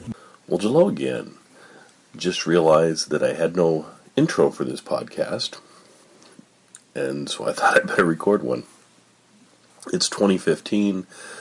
It's the month of November. I hope you're enjoying our podcast presentations this year. Today's will be a fast one. I just want to say, when I was listening to this episode, I thought to myself, wow, this is what I love about Jack Benny. The gang just getting together. It feels like they're just friends that are hanging out, playing 20 questions. It shows you how beautiful and wonderful this show can be, and the talent of everyone involved to make it feel this effortless and this just wonderful. This is the week after his first television show has gone on the air. And what really struck me with this episode is how tight and solid the radio episodes are. They're some of the best entertainment in any media ever produced. And then how they make the television episodes seem so antiquated and kind of herky-jerky. And it's just a unique thing that they do this, and I know there's reasons for it. I know that Mary didn't want to go over and do it. I know that Phil refused to do it, so they've got some major issues. A lot of his cast won't come with him, but I also feel like they were trying to say, well, we can't just bring the exact same thing over to television. We have to change it some, and unfortunately the things that they changed made it a weaker program than the radio program. And you're reminded of that each week as the radio program keeps churning out great episode after great episode, and the television's episodes sort of struggle. They're making, pretty good shows, but not timeless classics like the radio shows. Anyway, I did have someone email me about last week where I was comparing Fred Allen to Jack Benny and saying how Jack's television show, if Fred Allen was on opposing weeks and did a very similar thing to what Jack did, it would have been a great show, and I thought it would have been successful. I was emailed and told that probably wasn't accurate, and that they felt like it would have gone a different way. It wouldn't have been as popular and so forth. But it's my fantasy. So in my fantasy world, Fred Allen would come on, Jack and Fred would be even more popular, and they'd be probably number 2 behind Lucy. Their fantasy Nielsen ratings would be really high. So I really feel comfortable in saying that my fantasy is very accurate, since it is my fantasy. but in reality, I have no idea what would have happened. Anyway, enjoy tonight's episode. Thank you, all you folks who do email me. I love the dialogue we get going back and forth. It's a fun thing to do. And I want to read you some of those emails, but I'm just too tired today. I was going to go through. Sharon sent me a great one. Just a lot of folks sent me some great emails.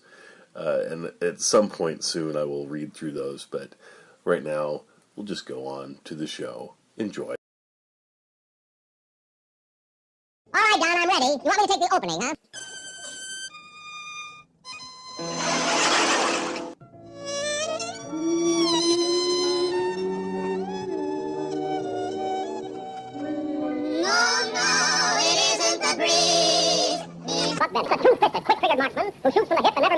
Welcome to another episode of the Jack Benny Show from the 1945-1946 season. Tonight's episode is going to be a fun one.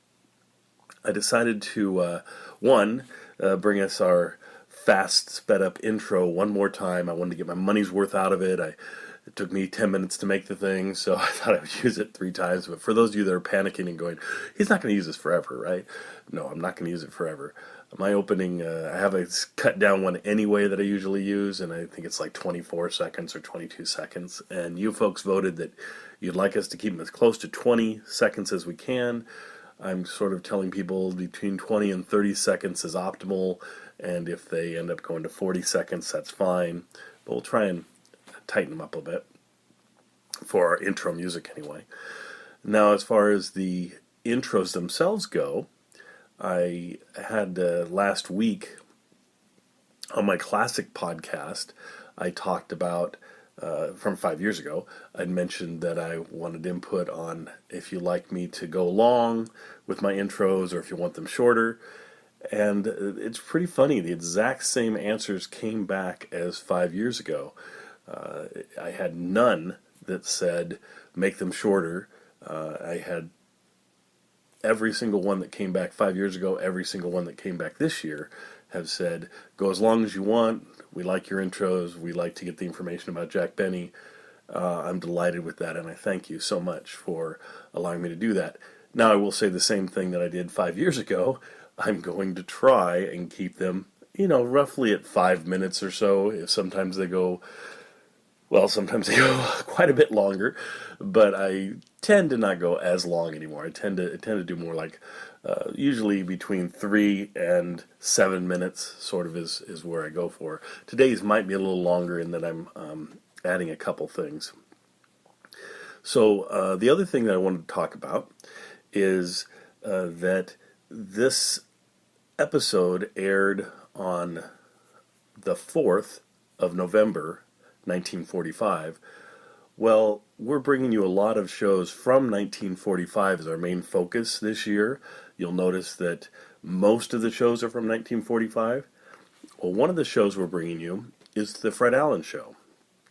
And Rob has recently brought us an episode with Charlie McCarthy on it, and that episode took place on the 28th of October, 1945, so 6 days before this episode. But I wanted to bring you, I'd listened to it, and I wanted to bring you just a little section of it. So, in a moment, you're going to hear the Fred Allen Show. It's a 2-minute piece that I'd like you to listen to that ties into current events in our country, which is kind of cool. So, it's pretty cool when you can reach back and something from 70 years ago points to today. And then I'll talk about it some more after. So enjoy this little snippet of Fred Allen from 70 years ago. Well, this past week, the National Federation of Business and Professional Women's Clubs met to discuss the problem of post-war jobs for women. And so our question is, how do you think women will fit into the post-war business world? Shall we go? As one headache said to the other headache, let's take a powder.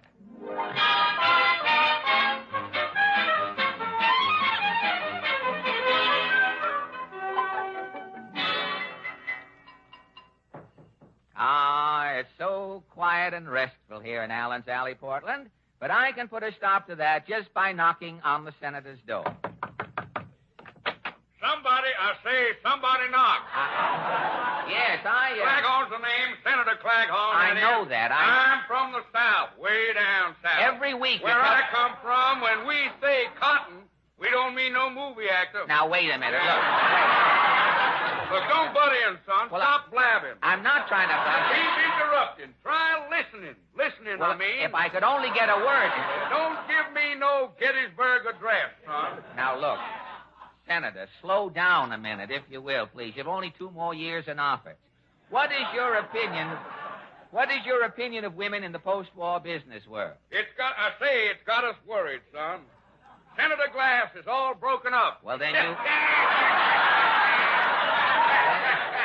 Glass is broken. That's a joke, son. That's witty. Well, I know it's witty. That's real Southern humor. I sensed that it was real Southern humor. I'll go down there and enjoy it someday.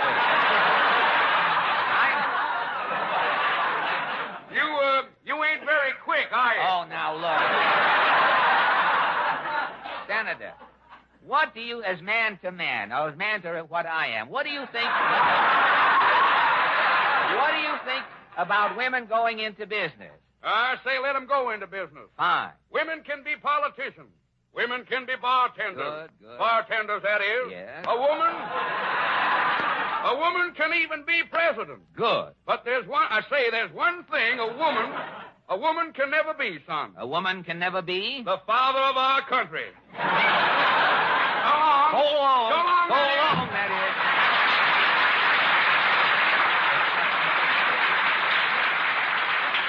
Well, the senator has an answer for everything, even before you ask him.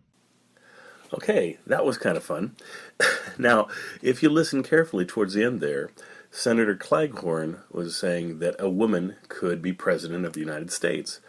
And I just thought it was interesting timing that comes up, in that right now, we have 2 women that probably have the most viable chance of becoming the president of the United States that we've ever had. And women have run before. Rob was pointing out to me that some women ran in, I think, as early as 68, and there's probably some even earlier than that.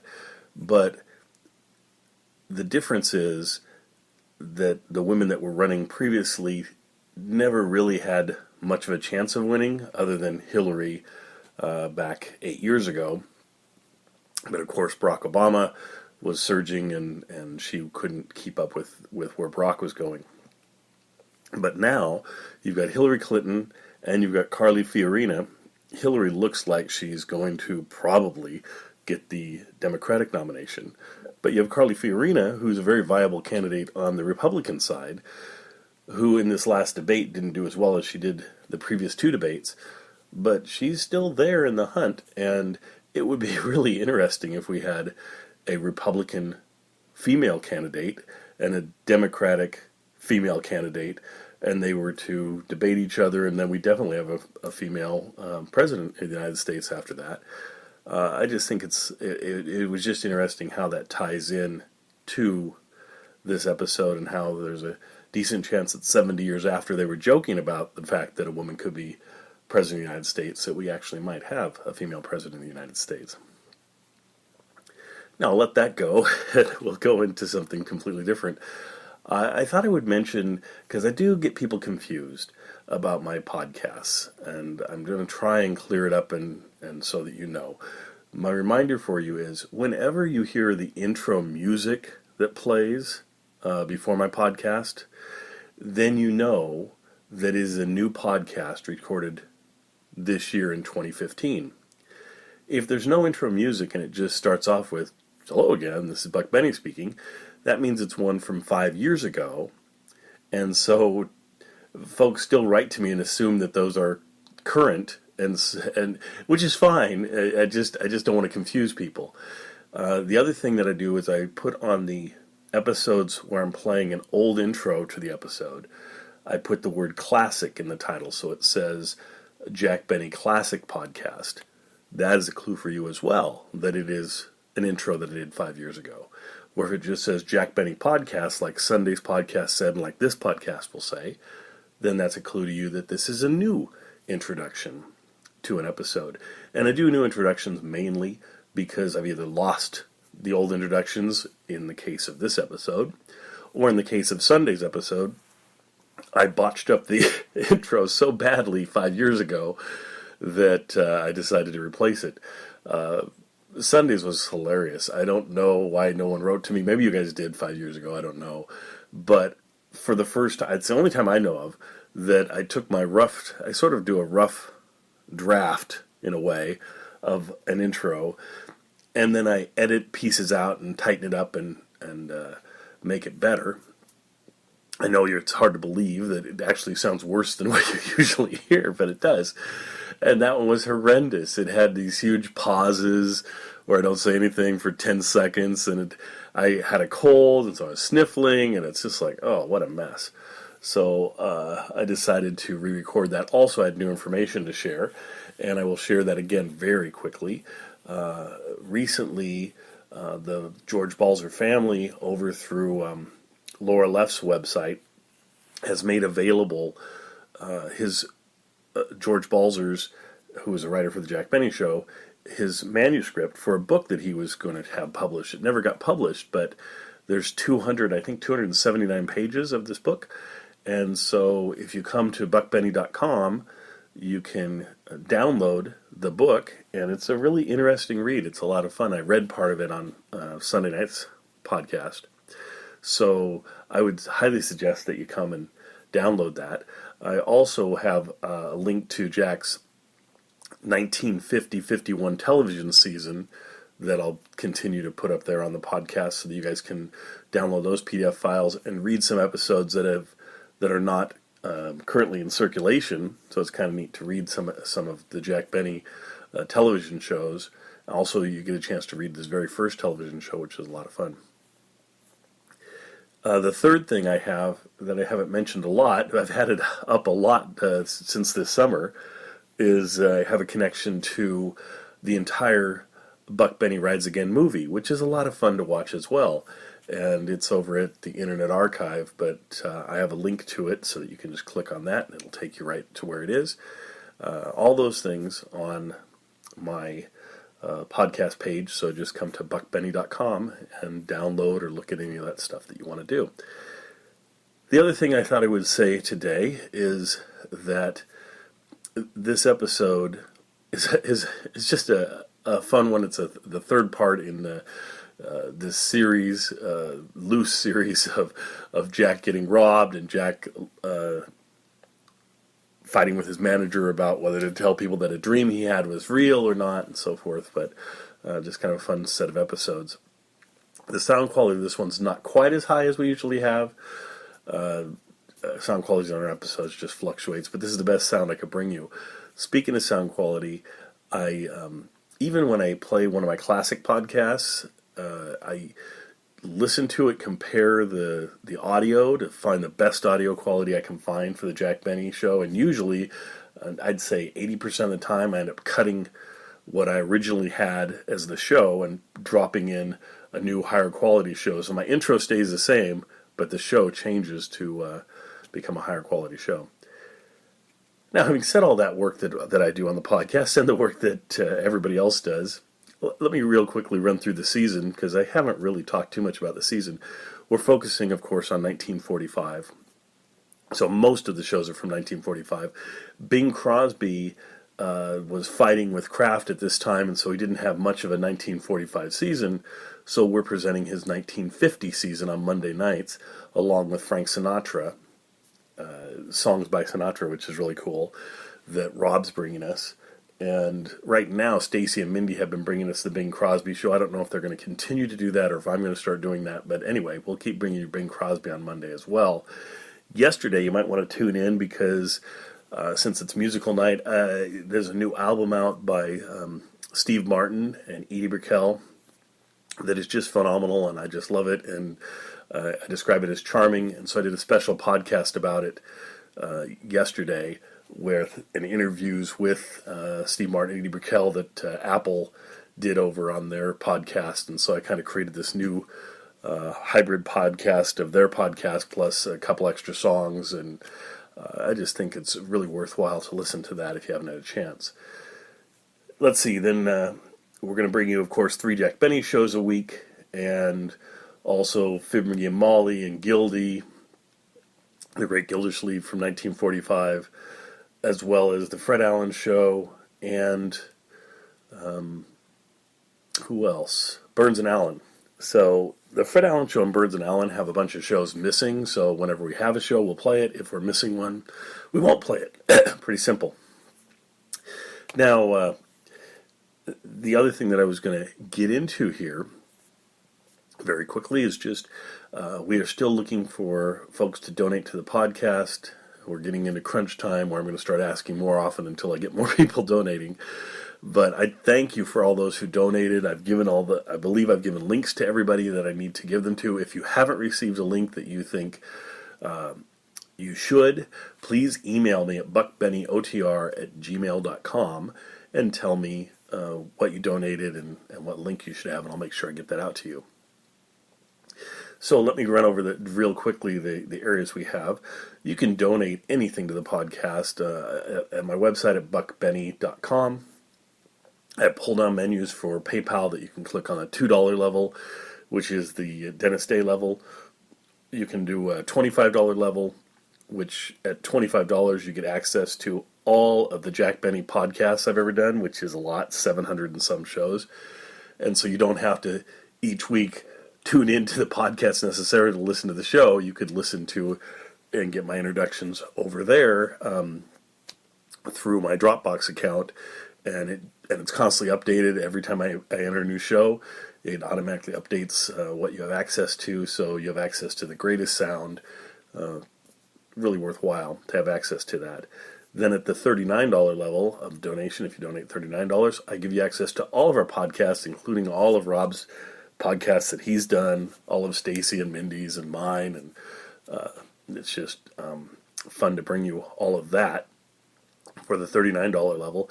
At the $50 level, I give you access to all of that, plus access to shows where I haven't put intros on, but my highest quality shows I have in my collection, my entire Jack Benny collection, my entire Phil Harris and Alice Faye collection, my entire Bing Crosby collection, just all of those shows without intros that are just the shows, but in ultra high quality, so you might want to have access to those if you want.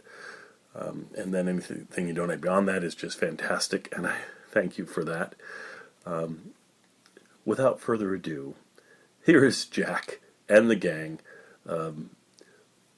Jack dealing with being robbed of $10,000 last week, and this is the follow-up. So enjoy it. Thank you for listening. You guys are a fantastic audience. Thank you for all the wonderful comments people have been sending me. Please email me more comments at buckbennyotr@gmail.com, or if you don't feel comfortable sending with PayPal, you can ask for my address at buckbennyotr@gmail.com, and I will send you my address, and you can mail me, check, money order, whatever you have. So enjoy.